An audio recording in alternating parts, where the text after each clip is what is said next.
जी बच्चे, simple harmonic motion हमने last time जो पढ़ी थी उसमें क्या था कि displacement is directly proportional to acceleration. मतलब जितना ज़्यादा डिस्प्लेसमेंट आप बॉडी को दूर लेके जाएंगे मीन पोजीशन से, उतना ही तेज़ी से वो वापस आएगी जब आप उसको रिलीज करेंगे। And acceleration and displacement both are directly proportional and opposite to each other. या इसको यूं भी कह सकते हैं कि acceleration is always directed towards mean position. So such type of specific oscillation in which acceleration is directly proportional to displacement and they are in opposite direction, this specific oscillation is called simple harmonic motion. अब इसमें एक restoring force होती है। Restoring force वो होती है जो body को वापस लेके आती है। जैसे आपने हुक्स लॉ पढ़ा था कि जब आप स्प्रिंग के साथ मास को नीचे की तरफ पुल करती हैं, रिलीज करती हैं, तो इट विल कम बैक और move up side under the action of restoring force. तो जितना ज़्यादा आप डिस्प्लेसमेंट लाती हैं, दूर लेके जाती है बॉडी को, उतनी ज़्यादा उसमें रिस्टोरिंग फोर्स भी आती है। जी बेटा, ये मुझे बता दीजिए, दो पॉइंट्स क्लियर है?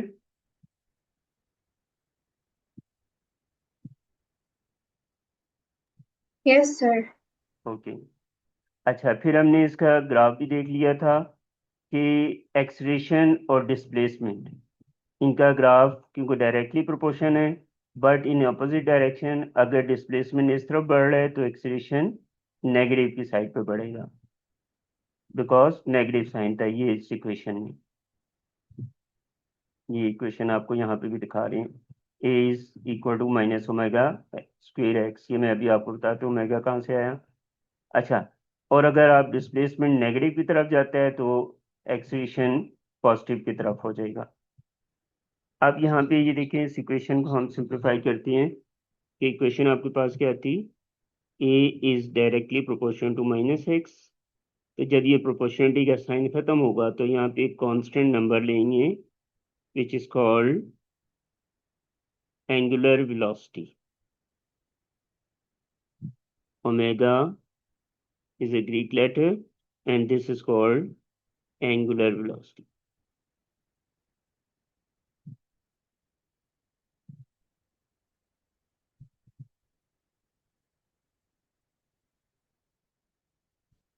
Angular velocity.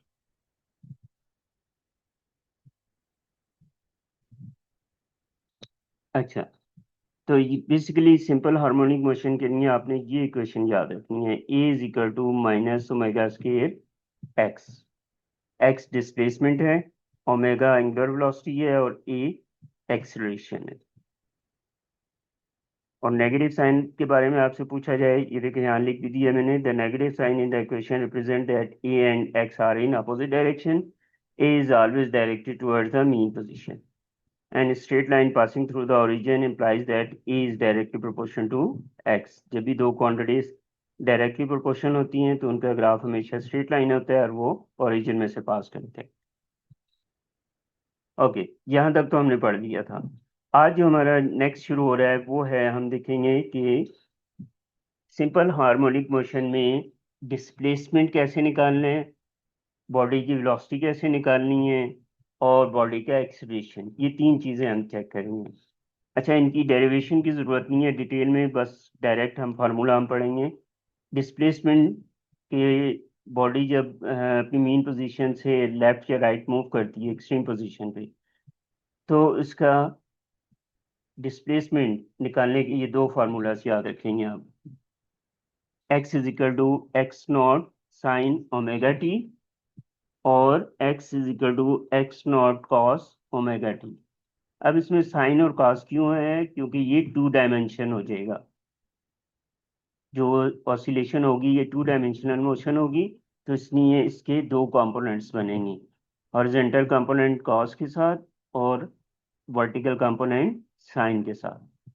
अच्छा, इसमें अब क्या चीजें हैं, एक्स नॉट आपके पास आ रहा है। एक्स नॉट हमने पढ़ा था, this is called amplitude.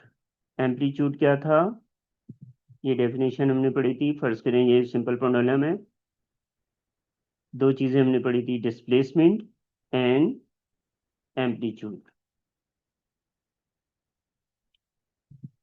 Main position से किसी भी टाइम पे जो डिस्टेंस होगा, ये डिस्टेंस ले लें, ये ले लें, इसको हम कहते हैं x, displacement, instantaneous distance. Instantaneous distance का मतलब है किसी भी टाइम पे डिस्टेंस निकाल रहे हैं। और जो मैक्सिमम डिस्प्लेसमेंट होगा फ्रॉम द मीन पोजीशन, मतलब फर्ज करें ये एक्सट्रीम ए पे आके रुकते हैं और इसी तरह से बी पे आके रुकते हैं। So this maximum displacement, this is called amplitude. जैसे हम वेव्स में पढ़ते थे ना, मैक्सिमम हाइट वेव की, उसको हम एम्पलीट्यूड कहते थे। इसी तरह से ऑसिलेशन में जो मैक्सिमम डिस्प्लेसमेंट होगा, this one, this is called amplitude.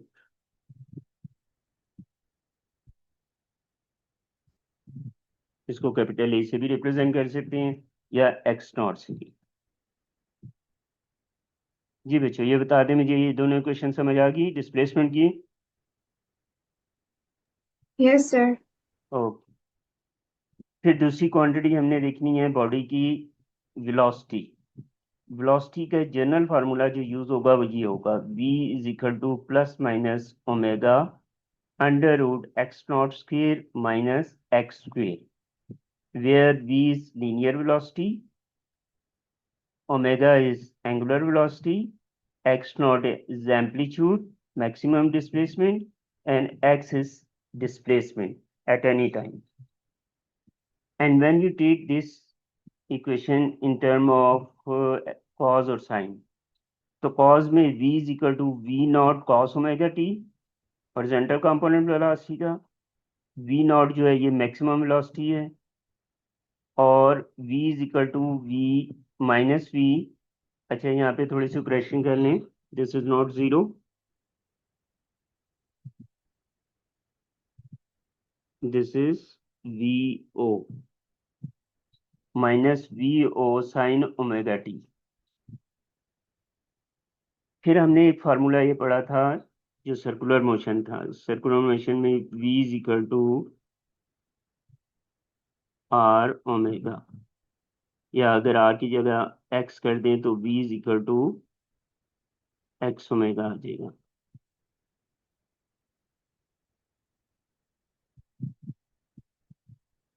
ये जो सब्सटीट्यूशन है ये वी नॉट की जगह हमने पुट की है, v not is equal to x omega cos omega T, और इसी तरह से माइनस वी की जगह x not omega sine omega t. तो ये कोई नई चीज़ नहीं है, ये बेसिकली हमने जो v is equal to r omega linear और एंगुलर वेलोसिटी का रिलेशन पढ़ा था सर्कुलर मोशन के टॉपिक में, ये वहीं से ड्राइव हुआ है। तो फाइनल इक्वेशन आपने ये याद रखनी है, this one and this one, in case of sine और कॉस। और अगर साइन और कॉस नहीं गिवन तो फिर आप ये इक्वेशन यूज करेंगे वेलोसिटी के लिए। ये तो हो गया बच्चे सेकंड क्वांटिटी, वेलोसिटी। फिर हम बॉडी का एक्सलेरेशन देखेंगे। एक्सलेरेशन के लिए जो हमने फार्मूला ड्राइव किया था वो क्या था, a is equal to minus omega square x for simple harmonic motion. और इसमें भी अब एक्स की जगह हम जो एक्स डिस्प्लेसमेंट हमने ऊपर पढ़ा था, this one, x equal to x not sine omega t, x equal to x not cos omega t. बेटा आप लोग ये साथ साथ लिखते जा रहे हैं ना, नोट डाउन कर रहे हैं चीजें? Yes sir. मैं कोई तेज तो नहीं चल रहा, बता दीजिएगा मैं मुझे।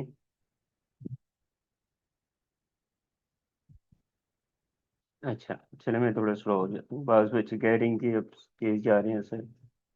अच्छा, तो बात हो रही थी एक्सलेरेशन की, a is equal to minus omega square x, और फिर इस एक्स की जगह आपने ये x not sine omega t put किया, और इसी तरह से जब कॉस वाला पुट करेंगे तो x not cos omega T हो जाएगी। तो ये दो इक्वेशन आ जाएंगी एक्सलेरेशन के लिए, हॉरिजॉन्टल कंपोनेंट के साथ और लीनियर, सॉरी वर्टिकल कंपोनेंट और हॉरिजॉन्टल कंपोनेंट के साथ।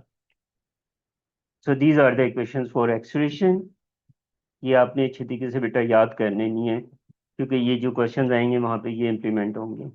And these are the equations for velocity, this is the velocity at any point, और जब हॉरिजॉन्टल और वर्टिकल कंपोनेंट में फिर वेलोसिटी के ये फार्मूलाज लगाने हैं। और अगर डिस्प्लेसमेंट निकालना है तो फिर आपके पास ये फार्मूलाज होंगे। ये मुझे बता दें, ये तीनों इक्वेशन समझ आ गई सबको?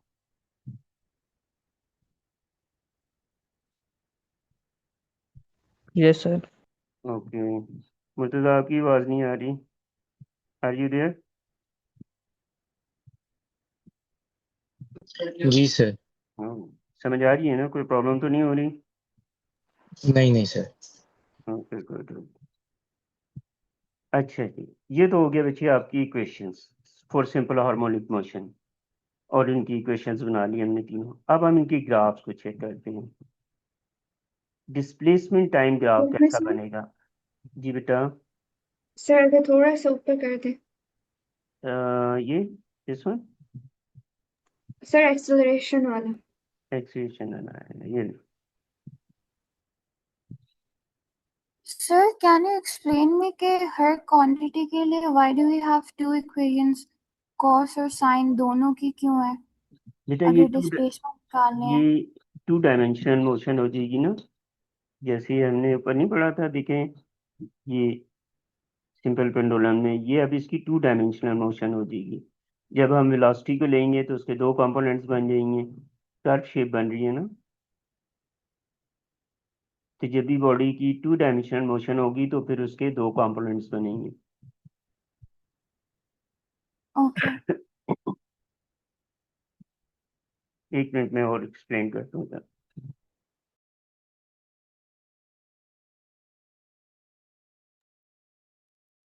देखिए हमने एएस में टॉपिक पढ़ा था projectile motion.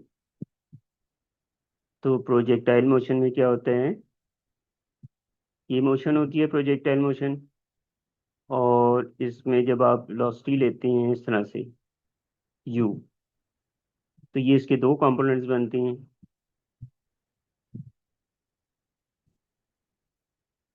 You sine theta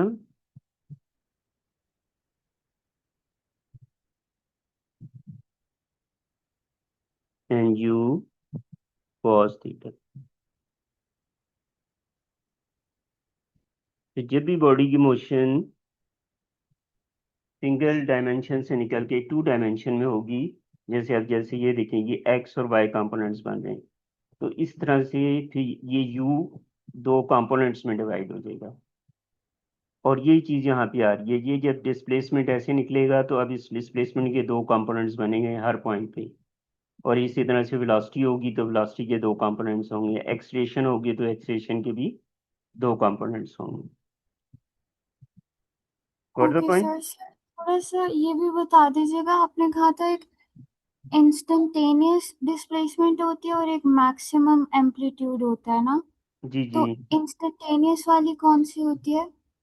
instantaneous ये जो एक्स है, अगर यहाँ से यहाँ तक लिया ना, इस टाइम पे लिया, फर्ज करें कि 10 सेकेंड था, फिर 15 सेकेंड पे ये डिस्टेंस हो गया, तो किसी भी टाइम पे जो हम डिस्प्लेसमेंट निकालेंगे उसे हम डिस्प्लेसमेंट सिंपल डिस्प्लेसमेंट कहेंगे।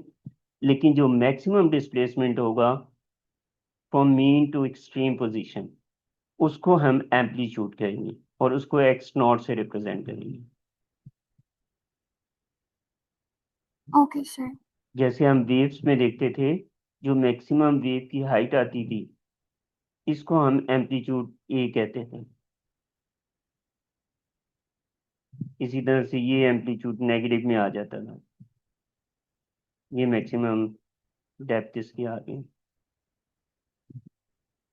ठीक है, ये कल हमने डेफिनेशन भी देखी थी, ये देखें this one, instantaneous shortest distance of moving object from its mean position, ये एक्स है। And maximum displacement from mean position, ये एक्स नॉट है या ई है। ठीक है अफसर? Yes sir. ओके बच्चे, और किसी का कोई क्वेश्चन? अच्छा चलिए अब आगे चलते हैं, ग्राफ्स देखते हैं। इस डिस्प्लेसमेंट टाइम देखेंगे, वेलोसिटी टाइम ग्राफ करेंगे और acceleration time graph. Displacement time graph देखें, अगर ये मैक्सिमम एम्पलीट्यूड है, टाइम जीरो आ रहा है, फिर इसी तरह से एम्पलीट्यूड कम होता जाएगा, जीरो पे आएगा, फिर नेगेटिव होगा, और इसी तरह से टाइम बढ़ता जाएगा। तो ये साइन वेव्स बनेगी इस तरह से डिस्प्लेसमेंट के लिए। और at the same time velocity के लिए जो होगा, वेलोसिटी क्योंकि जैसे ही आप उसको रिलीज करेंगे फिर उसकी वेलोसिटी इंक्रीज होना शुरू होगी। तो वेलोसिटी टाइम ग्राफ आप ऐसे याद रखेंगे। और इसी तरह से एक्सेलेरेशन टाइम ग्राफ जो है, एक्सेलेरेशन टाइम ग्राफ में आपने ये याद रखना है, यहाँ से स्टार्ट होगा नेगेटिव से, क्योंकि जहाँ पे डिस्प्लेसमेंट मैक्सिमम होगा वहाँ पे एक्सेलेरेशन भी मैक्सिमम होगा, but in opposite direction, negative direction, because a is directly proportional to minus x था। तो ये ग्राफ्स आपने ऐसे याद रखने बेटा। इसी को एक और तरह से हम देख लेते हैं कि अगर आप डिस्प्लेसमेंट इस तरह बढ़ा रहे हैं तो क्या हो रहा है, डिस्प्लेसमेंट जितना मैक्सिमम होगा उतना ज़्यादा एक्सीलरेशन होगा। और एक चीज़ ऐसे आपको एग्जांपल देता हूँ, जैसे अगर आप किसी स्टोन को ऊपर की तरफ फेंकते हैं तो वो ऊपर जाते हुए उसकी स्पीड कम हो जाती है, उसकी स्पीड कम हो जाती है, और जैसे ही वो दोबारा नीचे की तरफ आता है तो फिर उसकी स्पीड इंक्रीज होना शुरू हो जाती है। तो ये चीज़ होता है कि displacement and velocity, these are in opposite direction. अच्छा, फिर एक्सलेरेशन एंड डिस्प्लेसमेंट ग्राफ, ये हमने पहले ऊपर भी पढ़ लिया, ये वही ग्राफ है। यहाँ तक आप ज़रा एक दफ़ा अच्छे तरीके से पढ़ लें, फिर आगे हमारा नेक्स्ट टॉपिक शुरू हो रहा है, energy in case of simple harmonic motion. आप ये हो ना अभी ये सारे ग्राफ्स अच्छे तरीके से देख लें, और ये अपने ये नोट्स अगर किसी के रह गए हैं तो ये लिख लें जल्दी से। ये वाले नोट्स लिख लिए एक्सप्रेशन के? Yes yes sir. Sir, graph रहता है। ग्राफ्स रह गए, चलें ये ग्राफ्स बनाएं।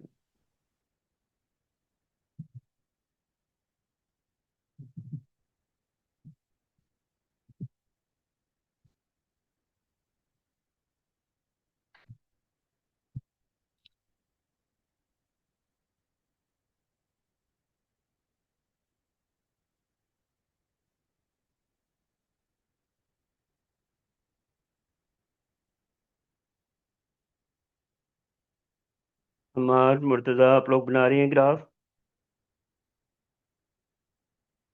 Yes sir. मुर्तज़ा आपकी आवाज़ नहीं आ रही। जी सर, कर रहा हूँ। आप कहाँ गए हुए थे? सुना था आप आउट ऑफ कंट्री गए हुए हैं, पाकिस्तान आ गए वापस? जी सर। मैंने सुना था आप आउट ऑफ कंट्री गए हैं कहीं, पाकिस्तान वापस आ गए आप? नहीं नहीं सर, मैं इधर ही हूँ। मैं किसी वजह से काम में हम बिजी थे इसलिए। क्या ऐसा ज़रूरी काम था कि पढ़ाई से ज़्यादा आपके काम बिजी था, इतनी क्लासेस आपने मिस की हैं? नहीं सर, वो बस बीच में तबीयत खराब थी, उसके अलावा उसके बाद घर पे ऑन एंड ऑफ कुछ ना कुछ चल रहा था, तो इसलिए। अभी मैथ्स की क्लास आपकी कितने बजे ख़त्म हो जाती है? सर सुबह होती है मैथ की क्लास तो। यार पहले अब आपकी शाम में नहीं होती थी, उसकी वजह से तो मैंने सारों की सेटिंग बनाई, फिर सारे बच्चों का टाइम मैंने फिर ये किया है। नहीं सर, अब तो काफी टाइम से सुबह 9:30 to 10:30 है। तो इतने सुबह आप उठ जाती हैं?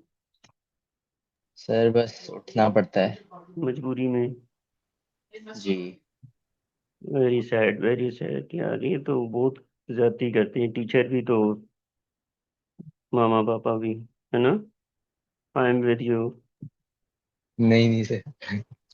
नहीं यार, छुट्टी के टाइम छुट्टी करनी चाहिए, आइंस्टाइन कहता था छुट्टी के दिन छुट्टी करें, और आप लोगों को तो माशाल्लाह रोज छुट्टी होती है। चलें, बहरहाल जी क्या कोई नहीं, मजबूरी में अब उठना ही पड़ेगा, कुछ ना कुछ तो करें, चले कम से कम दिखाने के नहीं उठना पड़े, चले उठ जाए करें।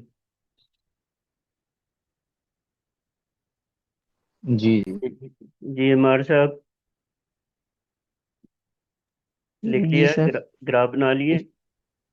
जी सर। ओके, ये नेक्स्ट ग्राफ अब आगे कर दूं बेटा? सर जी जी, बना रहे हैं अभी। Can you explain me again, इनकी शेप ऐसी क्यों है, कॉस टैन और जो साइन के ग्राफ्स हैं, ये पर्टिकुलरली इनके लिए क्यों है? बच्चे एक तो देखें ये साइन, इसमें हमने देखे साइन और कॉस जो इक्वेशंस यूज करेंगे उनकी वजह से ये साइन कर्व्स बनेंगी, ठीक है। और दूसरी चीज ये है कि जैसे हमने डिस्प्लेसमेंट और एक्सेलेरेशन का लिया था, both are in opposite direction.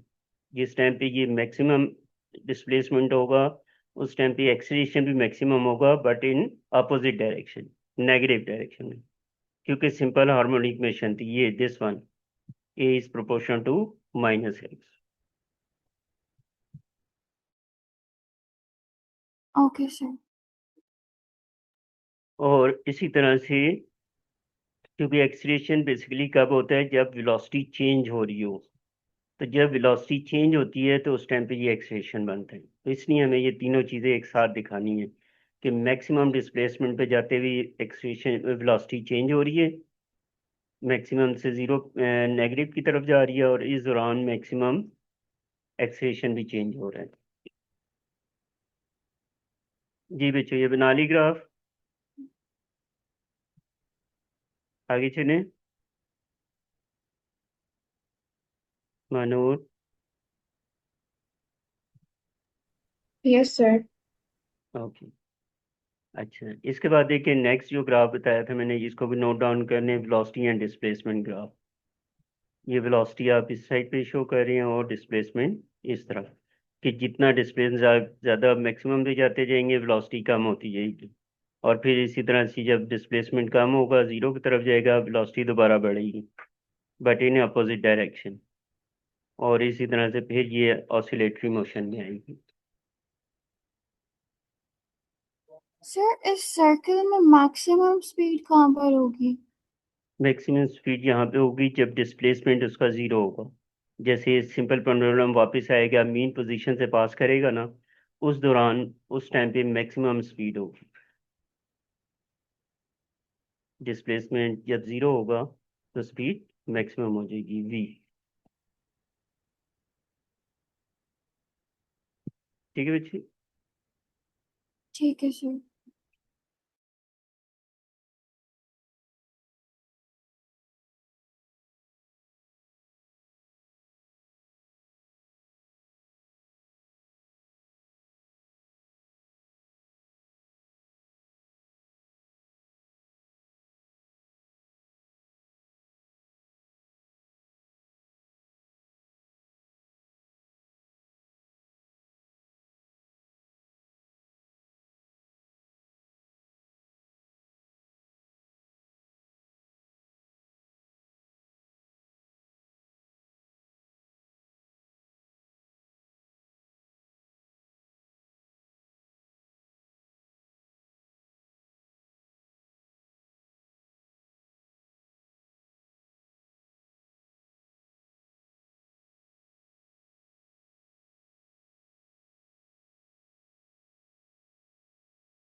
जी बच्चे, इसके बाद ये ग्राफ भी बना लें।